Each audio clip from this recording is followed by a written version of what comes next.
Good morning, students. Today we are going to discuss Bangalore University subject strategic management, unit number 4, strategy implementation, session number 40, organizational design and change. Dear students, in the last class we had a discussion on the organizational structure and what are the different types of organizational structure available: the entrepreneurial, functional, divisional, matrix, product based, process based, customer based, etc. Today we are going to discuss what is organizational design and what is organizational change, and what are the steps involved in the process of organizational design. First, we need to understand here what is organizational design and why it is important. See, dear students, organizational design is a systematic process. Systematic in the sense step by step process for establishing principles and structures that guides a business or organization towards achieving its goals. It establishes the principles. Principles here means the standards, the rules and regulations. The establishment of rules and regulations to achieve organizational goal or objective is the motto of organizational design. Why this design and redesign is important? Because of changing systems, change in solutions, changing people, changing leadership, changing work processes, changing cultures. Everything is changing very fast. In order to have a proper change management, we need to have proper organizational design. It is the process of establishing the principles to achieve the organizational goals.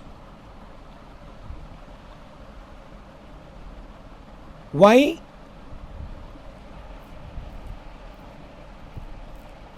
this organizational design is important? As I told you, there are so many changes taking place in and around. 20th century witnessed something, 21st century is witnessing something. 22nd century may have different challenges. To meet the challenges of 22nd century, 21st century, the company need to identify what would be the challenges in future, what would be the taste and preferences of the people in future. So what should be our design to meet that change, to gain competitive advantage in the market? What strategy we need to follow?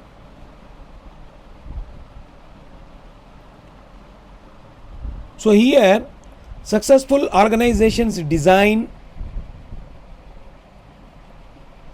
should incorporate strategy, that is why a business exists and what advantage it has over competitors.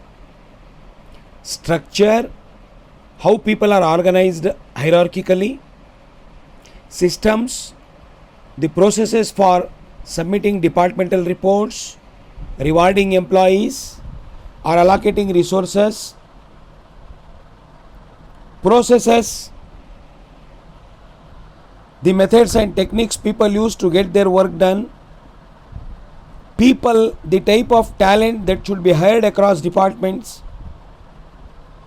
Culture, that is the communication, collaboration and managerial styles.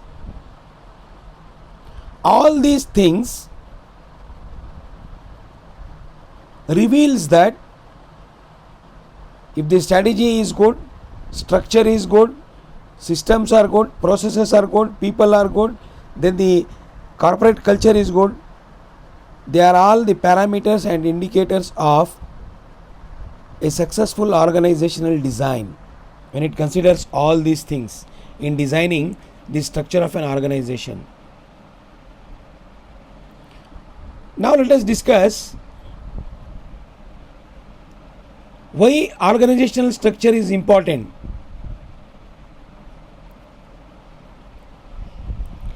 It is important because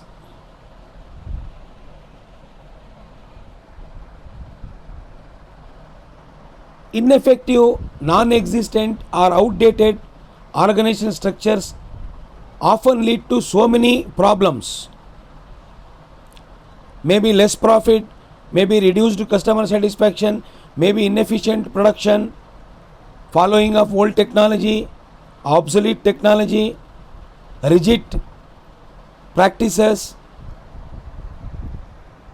So because of the ineffective, non-existent and outdated structures and their disadvantages, we require an organizational design that can satisfy the customers, that can reduce the cost of production, reduce the cost of sales, reduce the cost of marketing, increases the wealth, increases the profit. We require a proper organizational design. But there are some companies who sometimes thinks they design and redesign. They keep on changing their decision of designing and designing because of the benefits that they enjoy from one method to another method. McKinsey's 7 design model: structure, strategy, skill, systems, styles, staff, or you can say Jay Galbraith's star model, etc. So different transformational models, redesigning models are available in order to face the ever changing environment in the business world. Now, when we understood the concept of organizational design, let us move on to the important topic, that is steps of organizational design. Dear students, there are basically, you can see on the screen, 5 organizational design steps. Let us discuss them one by one and try to understand its importance. The first step involved in the organizational design is identification of key activities necessary to be performed for the achievement of objectives and realization of mission through the formulated strategy. Identification of key activities necessary to be performed is the first organizational design step.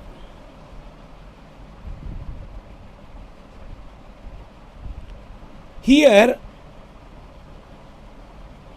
the operational authorities are the people who are in charge of designing the organizational strategy. They should first identify the key activities. What are the key activities in an organization necessary to be performed? The key activities may be procurement of material, men, machines, methods, markets, anything. The key activities again within these, maybe in different departments, functional areas, and how these functional areas are going to contribute to implement the strategy and to reach to the goal, achieve and accomplish the objective. dividing the activities depending upon the preferences, depending upon the various subfunctions or various activities required in those categories.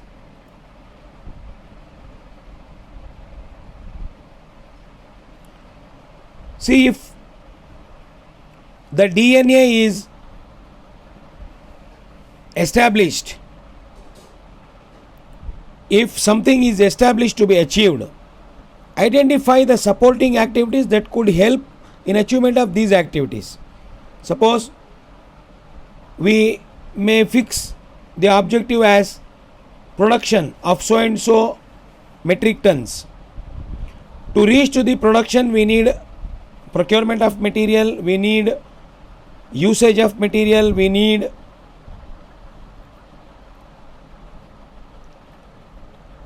the proper labor management, we need skill based labor management, we need regular attendance of workers, we need honesty and commitment of workers, we need less wastages and pilferages, we need maintenance management, we need waste management.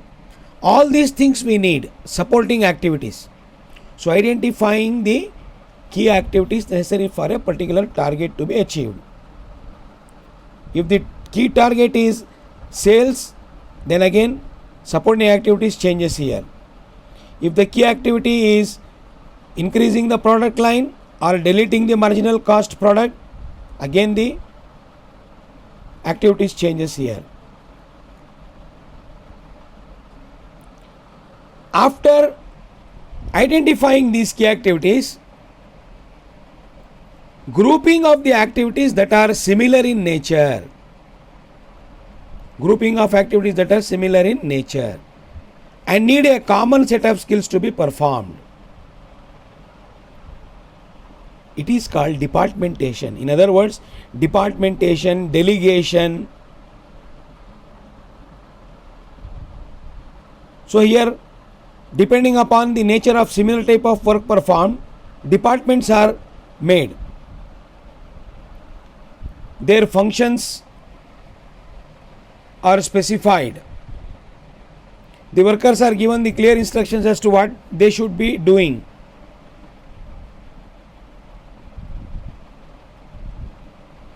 See,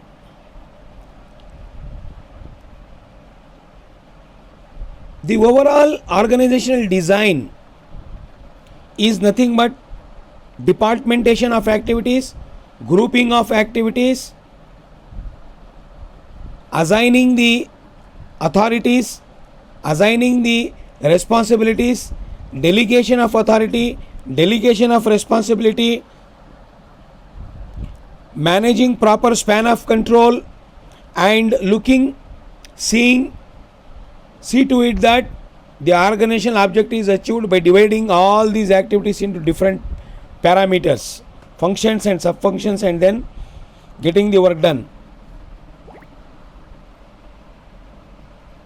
So, similar group of activities are identified here which require similar skills.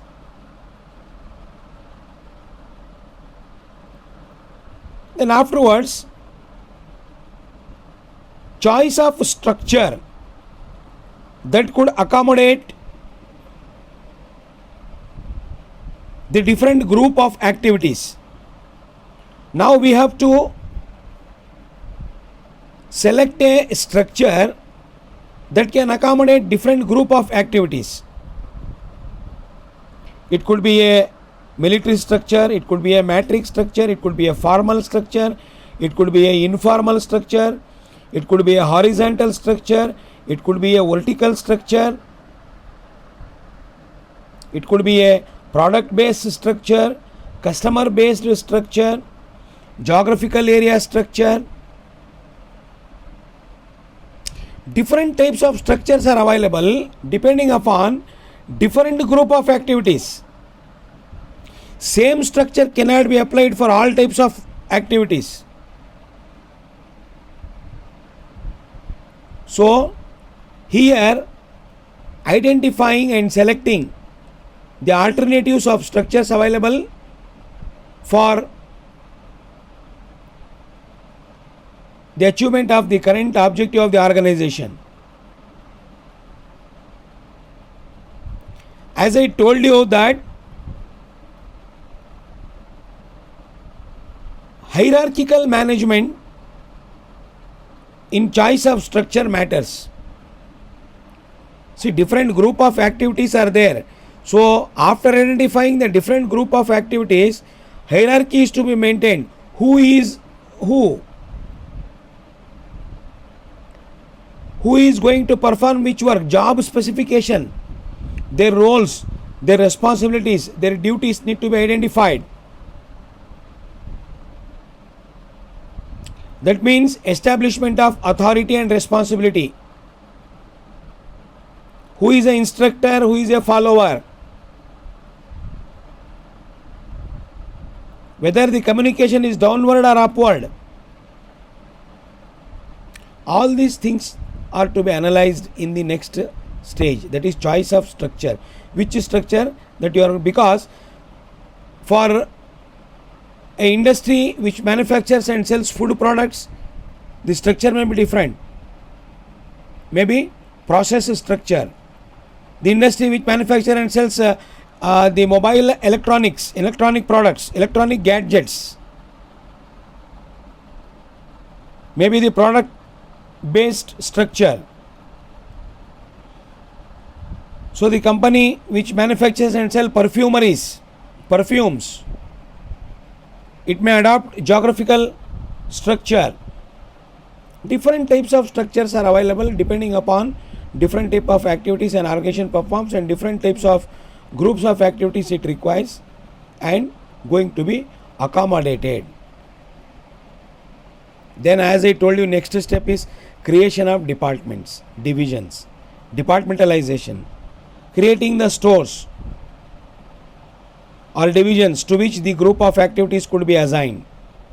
Production department do this work, finance department do that work, marketing department do this work, logistics and supply chain management is responsible for doing a particular work, materials department one work, maintenance department one work, dispatch department another work, accounts department one work, so debtors department one work, creditors department one work.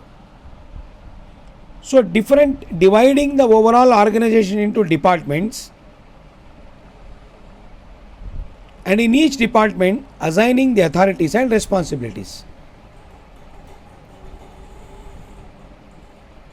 Now, through the proper establishment of interrelationship between different departments, through proper coordination and communication, bringing about proper coordination and communication among all the workers who are working in an organization is again an important step in designing an organizational change or organizational design. After establishing the department, now to work towards the successful achievement of the organizational goal, coordination becomes important. For coordination, convincing communication, the organization may make use of formal or informal. The organization may make use of upward or downward communication. It may make use of vertical or horizontal. It may make use of informal communication. It may make use of any other type of communication to bring about the coordination among the workers and departments. Why? To achieve the organizational goal, which is very, very important. Because of that only organizational design is made. Otherwise, if there is a lack of coordination and there is a communication gap, then definitely the organization may not reach to its goal. It cannot achieve the goal. So, in a nutshell, I would like to tell you that organizational design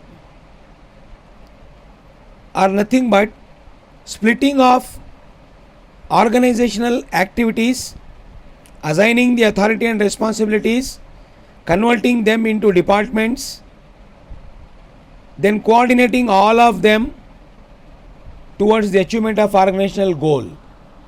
It could be sales, it could be profits, it could be increasing of product lines, it could be diversification of business, it could be horizontal diversification, it could be vertical diversification, it could be maximization of wealth, it could be maximization of profit. The objectives of the organization could be anything. So these are the various steps that are involved in organizational design. Now let us discuss what is the meaning of organizational change. See, change is permanent, each and every one of us know. Sometimes the organization these days, when we witness lot of changes in the business environment, in political environment, in economic environment, in social environment, in technological environment, there are a lot of changes happening. Because of these changes, the organizational operational authorities should be aware of these changes. See, in terms of organization, let us understand what is structuring and restructuring or changing the organization. It is nothing but modification in structural relationship. It is nothing but modifications that are essential to absorb the impact of organizational changes. Changes that we create in the organization or the changes which are existing outside, we need to bring about those changes in the organization to match them.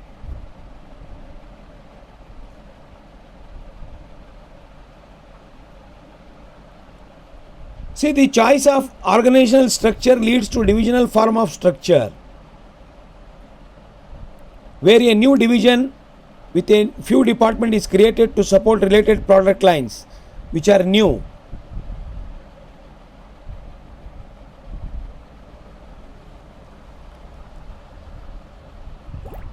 Organizational structure is a concept which changes the behavioral aspect of the organization in terms of the various activities that it performs.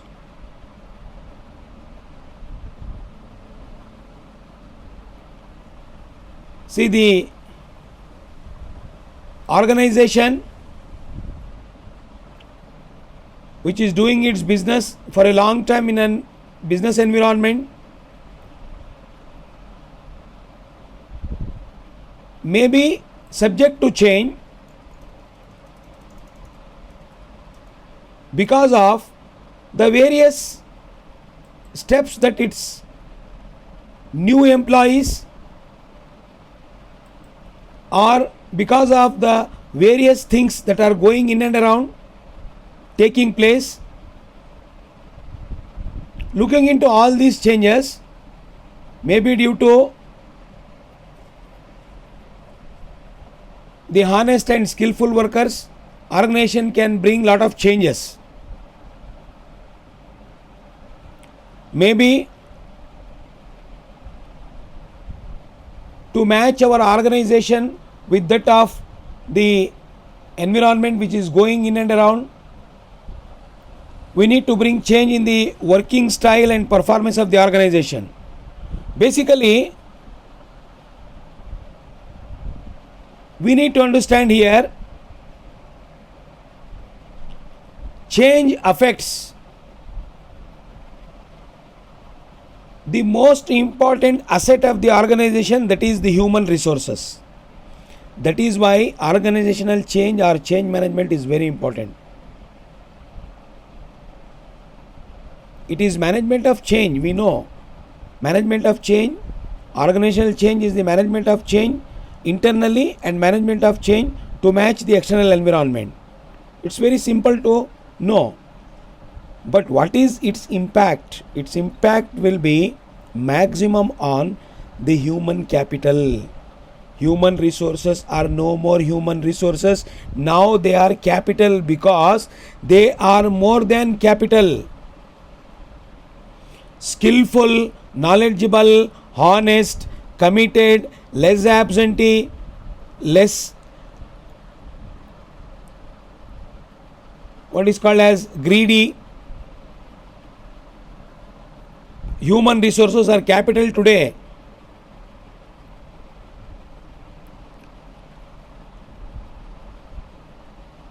So what is happening here is change management is becoming a relevant factor in strategy making. Otherwise you may lose assets, you may lose your interest of serving in the society, you may not be there for a long time in a business environment as a company with good stamp.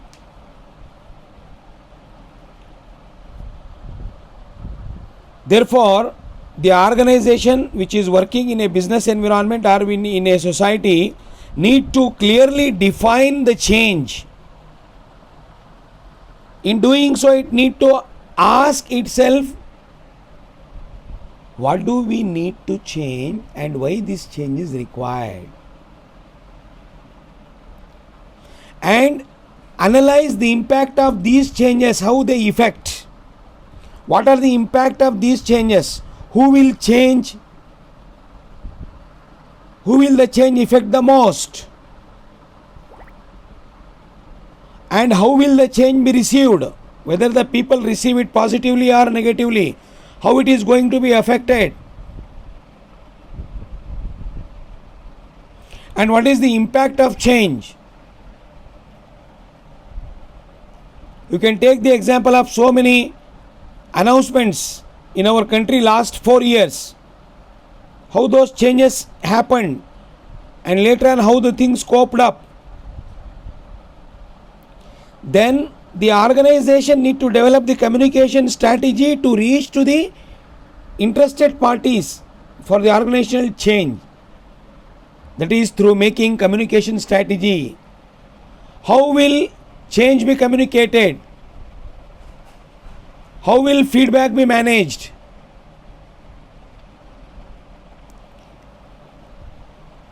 Just saying that let us bring organizational change, let us do the structuring, restructuring of the organization, redesigning of the organization, no. All these needs to be asked and all these need to be answered. All these questions need to be answered. It's not only bringing the change in the bringing the modifications in the structural relationships or in the behavioral modifications or just in the day-to-day doing of a work. No. Having said that, we need to ask certain questions while forming organizational change strategies. Then we need to answer them. Then after analyzing the communication strategies, we need to provide the training and development to the assets, most important asset of the organization, that is human resources, to manage these changes properly, effectively and efficiently. What behaviors and skills are required to achieve business results? What training delivery methods will be most effective? Where is the most support required? What types of support will be most effective? All the questions need to be answered. Did the change assist in achieving business goal? Was the change management process successful? What could have been done differently? All these questions need to be asked when we are implementing organizational change. It is not that simply planning the change and implementing the change. For organizational change, we need to assess, we need to understand, ask the questions, try to understand the surroundings which directly or indirectly affect our business. So, the first type of change is related to modification in structural relationship and may entail the creation or disbandment of departments or managerial positions. The second type of change relates to the commitment behavioral modifications that are essential to absorb the impact of organizational changes. For both these changes, we need to assess what is to be done, how it is to be done, where it is to be done, and how it is to be implemented, what will be its impact, how people will receive it. All these questions need to be answered. Dear students, at the end of this session I have given multiple choice questions. Try to solve those questions. If you are not able to understand, you try to call me. Feel free to call me. And also provided the study material. Go through the study material and available online and offline sources. Try to collect more and more information about them and incorporate the same changes. If you feel they are good, you add to your study material and try to learn more and more. So, for today we are winding up the class. Tomorrow we will meet with the another session. So, thank you very much for watching the video. Till next class, stay home, stay safe, take care, bye bye. Thank you.